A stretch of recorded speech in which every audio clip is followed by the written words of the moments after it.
তাকে কি বৃন্দাবন যাবে দেখি, দুটো বাহু তুলো দেখি, সকলে মিলে দুটি বাহু তুলে প্রেম সে রাধে রাধে রাধে রাধে রাধে রাধে রাধে রাধে। ও মায়েরা এটা বলো, তোমার একটা শুনছে বলো রাধে রাধে জয় শ্রী রাধে। হরি বল মায়ের একটু উলুধ্বনি দিয়ে দাও।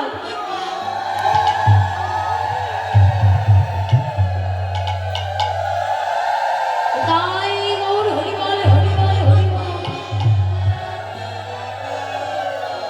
বাহ কত সুন্দর, হ্যাঁ এই যে আপনাদের যে উলু সাউন্ডটা দিচ্ছেন তো দূর থেকে মানে মানুষরা ভাববে যে কি ব্যাপার এত উলুর ধ্বনি কি হয়েছে, তারা তো আর জানবে না এখানে হরি নামের মেলা বসেছে, তাই না? হরি বল হরি বল। চলুন যাই মনে হয় শ্রীধাম বৃন্দাবন। তা বৃন্দাবন যেতে হলে তো একটু বিকল্প রাস্তা তো বাঁচতেই হবে, না হলে যাওয়া যাবে না, অনেকটা দূরের রাস্তা। আমরা শর্টকাটে যাবো, তাই না? তা শর্টকাটে বৃন্দাবনে তো সকলেই তো জানে, আমরা দেখে নিলাম। এবার নাচতে নাচতে একটু রাধা রাধা গাইতে গাইতে চলুন যাই মধুর বৃন্দাবন ধাম। চলুন যাই মধুর বৃন্দাবন ধাম। मेरा मन पंछी बोले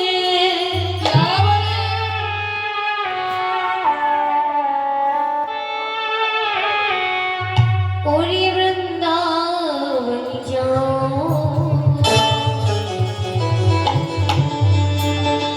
ब्रज की लता पतंग में राधे राधे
দিল কা রাধে রাধে গাও। রাধে রাধে গাও, সা সা গাও। রাধে রাধে গাও, সা সা গাও। রাধে রাধে গাও, সা সা গাও। রাধে রাধে গাও, রাধে রাধে গাও, সা সা গাও। রাধে রাধে গাও, সা সা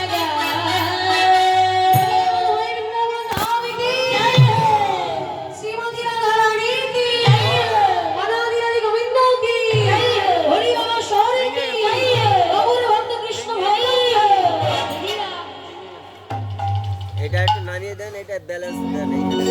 আমরা চলে এসেছি মনোভাই ধাম বৃন্দাবন। এবার আমরা ব্রজ লীলার আস্বাদন করবো। হরিবল হরিবল। আজকে প্রভাত কালে মা যশোমতী কানাইকে রেখে চলে গেছে যমুনা তটে জল আনবার করে। কানাইকে দায়িত্বে রেখে গেছে বলরামের হাতে। বলি বলরাম, এই রাম শোন, এই দেখ আমার কানাই তোর হাতে অর্পণ করে গেলাম।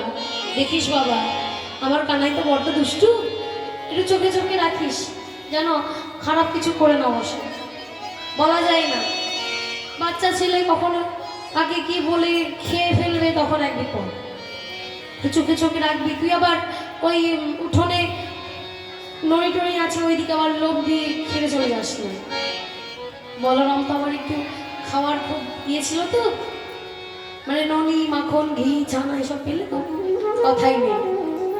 তা কি হয়েছে না, বলরামের হাতে কানাইকে ছেড়ে বলরাম বলছে, মা তুমি এক কাজ করো, উঠোনে রেখে দাও, আমি এখানে বসে বসে সকালের সাথে খেলবো আর ভাইকে দেখে রাখবো।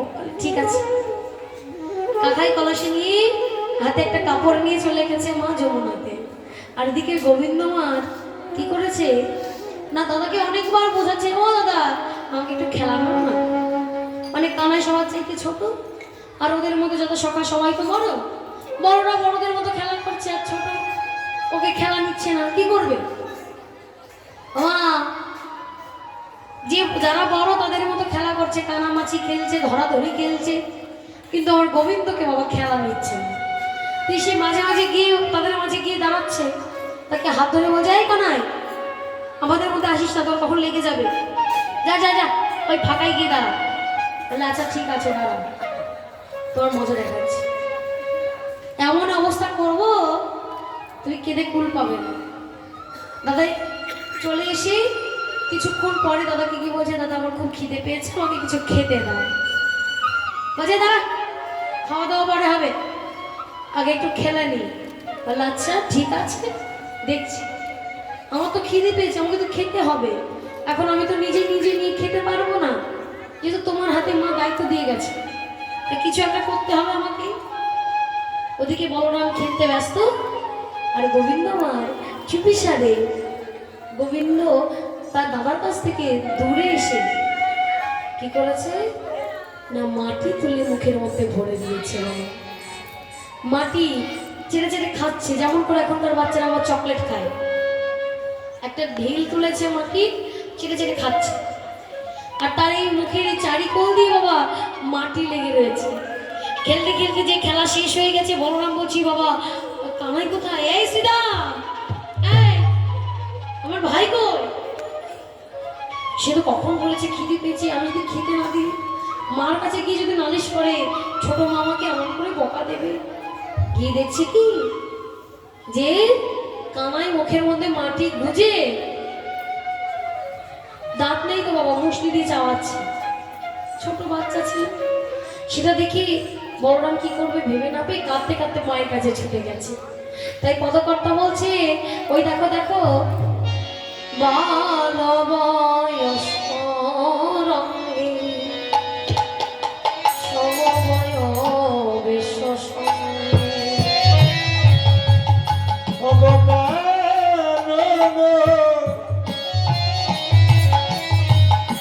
গোপাল রঙ্গে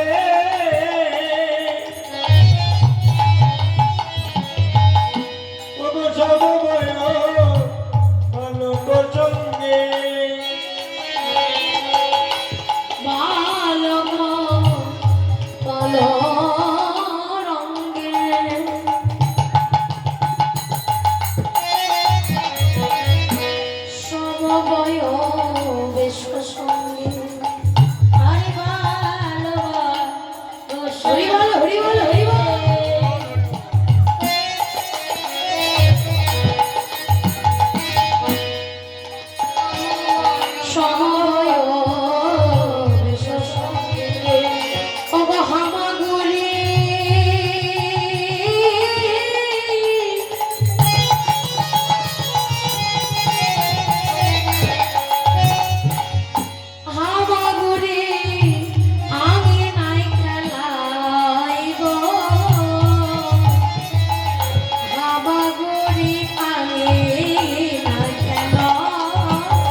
ভাইকে খেলা নিচ্ছে না, ভাই রাগ হয়েছে, ছুটে এসে খিদে পেয়েছে তো, খাওয়ার কিছু পায়নি, ও মাটিটাকে তুললে খাচ্ছে।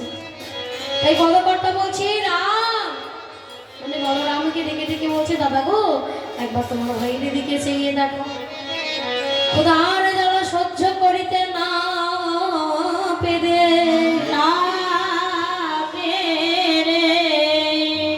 কেমনই আমার ননির চাইতে নরম গোপাল ওই কঠিন মৃত্তিকা তুলে তুলে খাচ্ছে। পদকর্তা বলছে গোপাল, গোপাল, বলি তোমার ঘরে এত কিছু থাকতে তুমি মাটি খাচ্ছ কেন? বলিতে জি মাখন করে ওগো তুলিয়া আমার মন কমল করে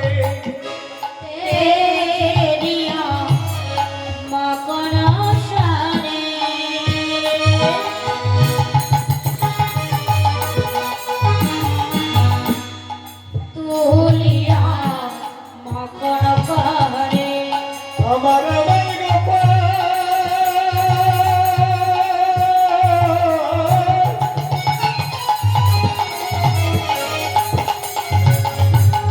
পানি গোপাল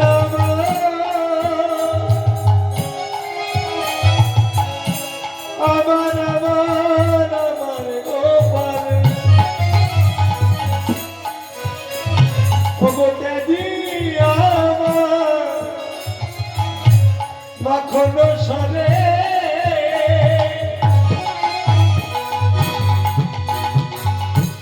তুলিয়া কমল করে মৃত্তিকা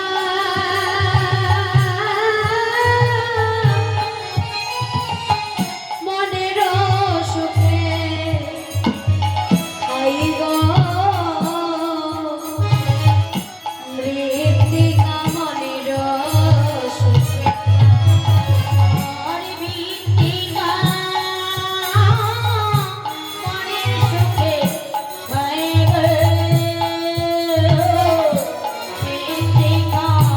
মনের সুখে আই গো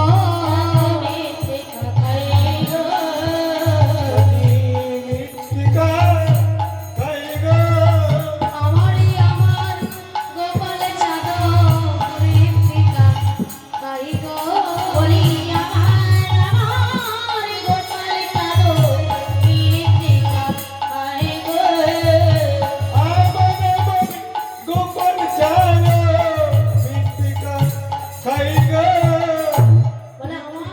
গোপাল সোনা মাখন ননীশ্বর ত্যাগ করে তার যে কোমল কর, ওই কোমল কর দিয়ে মাটিটাকে খুঁড়ে খুঁড়ে মাটি খাচ্ছে। আর বলরাম খুঁজতে খুঁজতে এসে যে না ভাইয়ের এমন অবস্থা দেখেছে, সঙ্গে সঙ্গে মাকে বলতে ছুটেছে বাবা।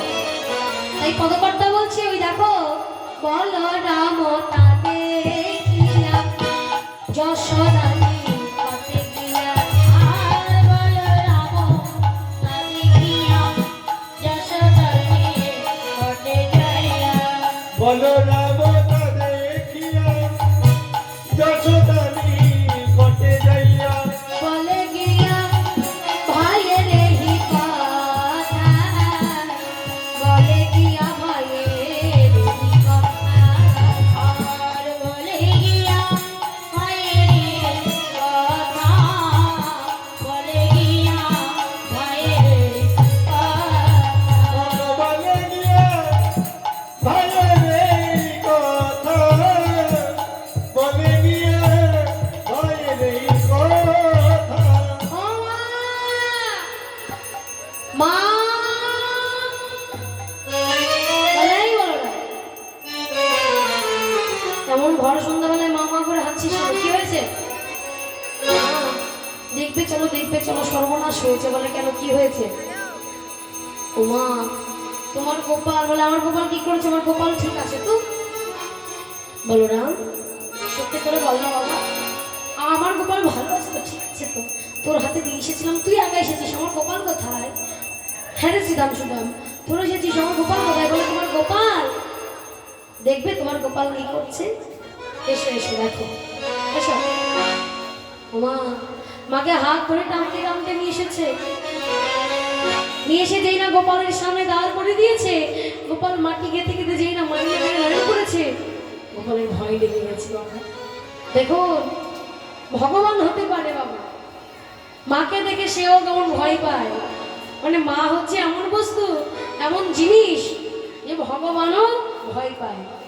হ্যাঁ, ভগবান যিনি, যাকে দেখে স্বর্গ মর্ত পাতালে তিলক মানুষ জীব জন্তু কীট পতঙ্গ পাখি পক্ষী সবাই ভয় পায়, সেই ভগবান মাকে দেখে মাটিটা বাবা মুখের মধ্যে করে মস্তে লেগেছে বাবা। মানে মা যেন বুঝতে না পারে সে মাটি খেয়েছে। সঙ্গে সঙ্গে কি করেছে না, যে না মা দৌড়ে থেকে দর্শন করে আমার প্রাণের গোপাল, আমার প্রাণের গোপাল, স্মরণে ত্যাগ করে তার কমল করে দিয়ে ওই কঠিন মৃত্তিকা তুলে তুলে খাইছি। হ্যাঁ বল বাবা, সে কখনো তোকে তোর কাছে আমার গোপালকে দেখে গেছি, তুই কি কিছু খেতে দিসনি? তুই তাকে কিছু খেতে দিসনি বলে তার খিদে পেয়েছে, আর ক্ষুধা নিবারণের জন্য সে মাটি তুলে খাচ্ছে। ওরে বাবা, তুই খেলছিলি বাবা, তাই বলে ভাইকে একটু দেখে শুনে রাখবি না? যেই মাকে দর্শন করেছে গোপাল আমার কি করেছে, মায়ে দেখে মাটি ফেলে, না খাইও না খাইও না, মায়ে দেখে মাটি ফেলে, মাটি ফেলে।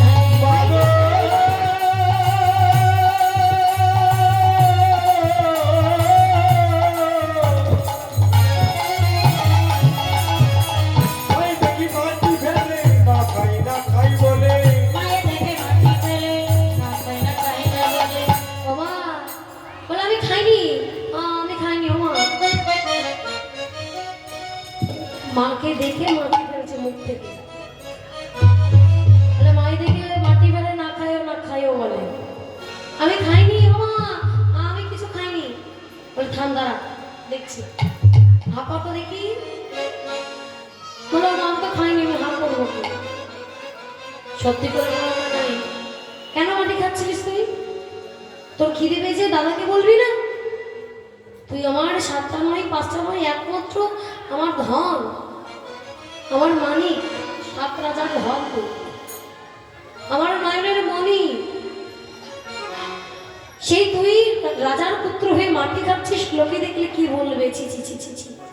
তোর বাবা নন্দ মহারাজের যে এত সম্মান, তুই মাটি খেয়েছিস, এটা যদি ব্রজবাসীরা শুনতে পায়, তুই বলতো বাবা, তোর বাবাকে কয়জন আর সম্মান দেবে? তোর খাওয়ার কোথায় কমতি রেখেছি? তুই নড়ে খেতে চাস, আমি বাড়িতেও খাস, আবার চুরি করেও খাস, মেনে নিয়েছি। ও বাবা, তুই খাওয়ার জিনিসটা তো খা, তুই অখাদ্যটাকে খাচ্ছিস কেন? তুই মাটিটাকে খাচ্ছিস কেন? মাটিতে কত নোংরা আছে তুই জানিস? কত জীবাণু আছে। তোর এমনও কোমল জীব, এই জীবটা যদি মাটির নোংরাগুলো যদি বেঁধে থাকে, তো যে আঘাত লাগবে বাবা। বাবা এবার ফেলে দে না, আর খাস না। ওমা, মা যশোমতী গোপালকে কোলে ধরে বলছে, ওরে গোপাল, তোর বাবা যে এত বড় বৃন্দাবনের রাজা, তার ছেলে আজকে মাটি খাচ্ছে, এটা কি সহ্য করা যায়? তাই মা বলছে, গোপাল পিতা যার বোঝ রাজ, কি তার এমন কাজ,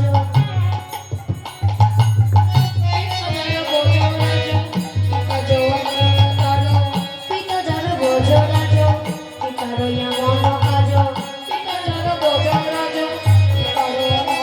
আজ শুনিলে পাইবে মন দুঃখে, শুনিলে পাইবে মন দুঃখে, শুনিলে পাইবে মন দুঃখে। আর এ খিরে নব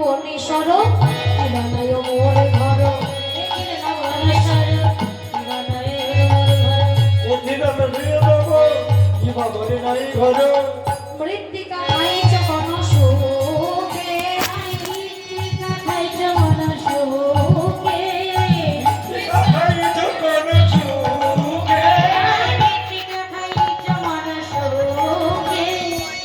ওগো গোপাল, তুমি বলো বলো মৃত্তিকা কোন সুখে খাইছ? ননি ক্ষীর মাখন ছানা, বলো বলো তোমার ঘরে ছিল। ফল ফুল আদি যা যা লাগবে তোমার সবই আমার ঘরে রেখে দিয়েছি।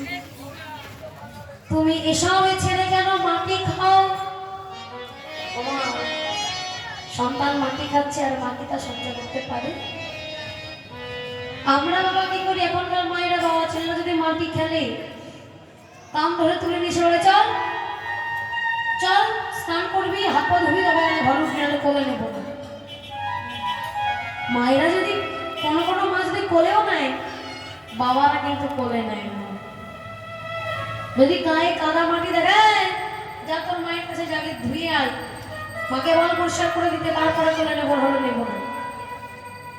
আর মায়েরা বাবা যতই দু গোবর মাটি লেগে থাক না কেন, ঠিক আঁচল দিয়ে ঝেড়ে পরিষ্কার করে কপাল একখান চুম্বন দিয়ে বলবে যাও এবার বাবার কাছে যাও। মায়ের হচ্ছে কোমর এত আদরে যত্নে করে রাখা ছেলেটা যখন সবকিছু বাদ দিয়ে এই মাটিটা খাচ্ছে, মানে যে গোপালকে কখনো রোদের যে প্রভাব, সেই প্রভাবটা করতে দেয়নি। রোদ লাগবে বলে কি করেছে, শ্রীরামকে বলেছে শ্রীরাম শোন, এটা আমার কানাইকে এখানে শুয়ে রাখলাম, এখানে শ্যামা আছে, যদি এখানে রোদ পড়ে যায় এই বস্তাটা ধরে এরকম টান দিবি, দেখবি শ্যামা জায়গায় চলে যাবে, রোদটা সরে আসবে। যে রোদ পড়েছে শ্রীরাম কি করেছে, এরকম করে বস্তাটা টেনে শ্যামা জায়গায় রেখেছে, আর বলে শোন এমন জায়গায় রাখবি যেন আমার চোখের সামনে থাকে, আমি যেন দেখতে পাই। বাড়িতে বাবা নারায়ণের শিলা পূজা হচ্ছে, হাতখানা জোর করে মন্ত্র কি পড়ছে নিজেও জানে না, কিন্তু নয়নটা তার গোপালের দিকে, যে গোপাল ঘুম থেকে উঠলো কিনা, কি করছে, রোদ পড়েছে কিনা। তাহলে সেই গোপালে যদি মাটি খাই, তাহলে মাটি সহ্য করতে পারে? হ্যাঁ, মা যশোমতী সঙ্গে সঙ্গে গোপালকে কোলে তুলে নয়নের নিয়ে ভাসতে লেগেছি, বলে গোপাল রে, আমি তোর মা বলে বলে তোকে আমি কি বা খেতে দিইনি বল, আমার যতটুকু আছে আমি সব তোকে দিয়েছি, তারপর তুই কেন মাটি খাচ্ছিস বাবা? আমার তো সব কিছুই তুই, এখন যদি তোর কিছু হয়ে যায় আমি কি বাঁচবো? মায়ের ভালোবাসা বাবা। আজকে গোপাল মায়ের দিকে নয়নে মিলেছে, বলছে মা, গোপাল তো জানে না, মানে মা তো জানে না যে সে ভগবান, তার কিছু হতে পারে না। সে চাইলে এমন কাজও করতে পারে যেটা জগতে কেউ পারে না।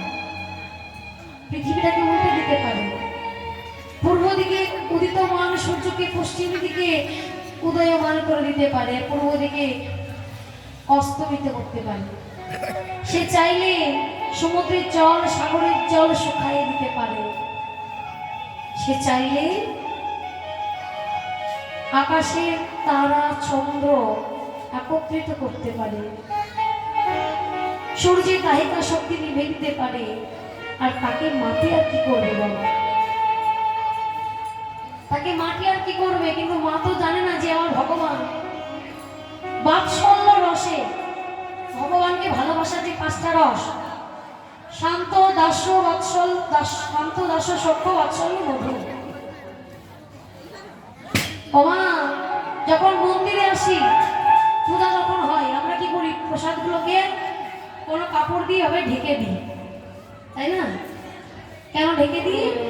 না এই প্রসাদের উপরে যেন বাইরের কারো নজর না পড়ে, এটা গোবিন্দ সেবাই লাগে। আর সেই প্রসাদটা যখন আনি, যখন আমরা বাবা মাথায় করে যখন কিছু আনি, কলসিতে করে বা হাঁড়িতে করে, এভাবে ছেড়ে দিলে হাঁড়িটা কিন্তু পড়ে যাবে, ধরে আনতে হবে। কিন্তু যদি বেনি বাঁধা যায়, বেনির উপরে যদি রেখে দেওয়া যায়, মাথা নড়াবে তাও পড়বে না, একটার উপরে তুমি তিনটে চাপাবে তাও পড়বে না। পদকর্তা বলছে কৃষ্ণ ভজনে বাবা এমনই, ওই শান্ত রসটাকে বেড়ে বেঁধে তোমার মাথায় রাখতে হবে। তারপরে দাস্য রসের ভজনা করতে হবে। দাস্য, সখ্য, বাৎসল্য, মধুর, চারটি রসের তত্ত্ব সাজিয়ে গোবিন্দ সেবায় নিয়ে যেতে হবে। হরি বল। এই চারটি রসের ভজনা বাবা সবাই চারজন করেছিল, চার রকমের ভক্ত। দাস্য রসের ভক্ত যেমন হনুমান আছে, মীরাবাই আছে। সখ্য রসের ভক্ত শ্রীরাম, সুদাম, দাম্ভ সুদাম, অর্জুন, তাই না? তারপরে বাৎসল্য রসের মা, ত্রেতা যুগে মা কৌশল্যা, দ্বাপর যুগে মা যশোমতী, কলিযুগে মা সচিমা। প্রত্যেকটা মা, এই যেখানে যতগুলো মা আছে প্রত্যেকটা মা বাৎসল্য রসের ভক্ত। আর মধুর রসের ভালোবাসা বাবা আজ পর্যন্ত দুজনেই ভালোবেসেছিল। এক শ্রীমতী রাধারানী আর এক হচ্ছে তার বোন চন্দ্রাবলী। তাই গৌর হরি হরি হরি।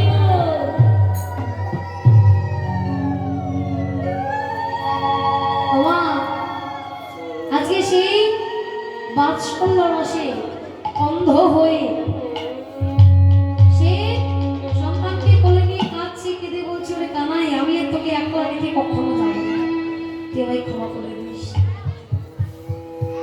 মাকে কাছে পেয়ে গোপাল আমার মায়ের কোলে বসেছে, বসে মাকে ডেকে ডেকে বলে, মা গো, আমি মাটি খেয়েছি কেন জানো? ভগবানের নাম হচ্ছে ভক্ত বাঞ্ছা কল্প তরু, যিনি ভক্তের বাসনা পূর্ণ করে। মা তুমি তো জানো না, ভক্ত যদি আমাকে চায় আমিও তাকে চাই, আর যে আমাকে না চায় আমিও তাকে না চাই। কেউ যদি আমাকে চায় আমি কি তার দিকে মুখ ফিরিয়ে থাকতে পারি? ধরণী দেবী গোপালকে সামনে রেখে বলেছিল, দয়াময়, কতজন তোমায় কত কিছু খেতে দেয়, আমার তো সাত জাগে তোমায় কিছু খেতে দিতে। আরো এই জগতে সবাই সব কিছু দিতে পারে, ফল ফুল, কিন্তু আমার কাছে তো দেওয়ার মতো কিছু নাই। তবে দয়াময়, আমার কাছে মাটি আছে, এই মাটিকে তুমি আহার করবে।